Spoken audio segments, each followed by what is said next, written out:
Determining the lignin content and composition of plant cell walls starts with dried plant material, which is subjected to various extractions.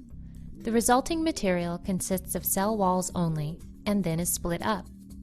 To determine the lignin content, the wall material is subjected to hydrolysis by acetyl bromide, and the solubilized monolignals are quantified by UV spectrophotometry. For the determination of lignin composition, wall material is hydrolyzed by thioacetylysis. The solubilized lignin components are then derivatized to their volatile trimethylsilane derivatives, which can be separated and quantified using gas chromatography in conjunction with mass spectrometry. The determination of matrix polysaccharide composition and cellulose content is demonstrated in another video entitled Comprehensive Compositional Analysis of Plant Cell Walls, Part 2, Carbohydrates.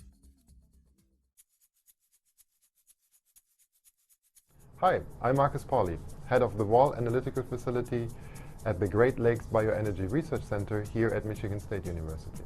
I'm Cliff Foster, manager of the Analytical Cell Wall Facility. We will show you the procedure on how to determine content and composition of plant biomass samples. Plants convert light energy from the sun into chemical energy, such as biomass. Plant biomass consists mainly of cell walls, a complex network of a variety of polymers that encase all plant cells. Here we determine the composition of plant cell wall materials to assess the potential for transforming these lignocellulosics, which are a highly abundant renewable resource, into biofuels.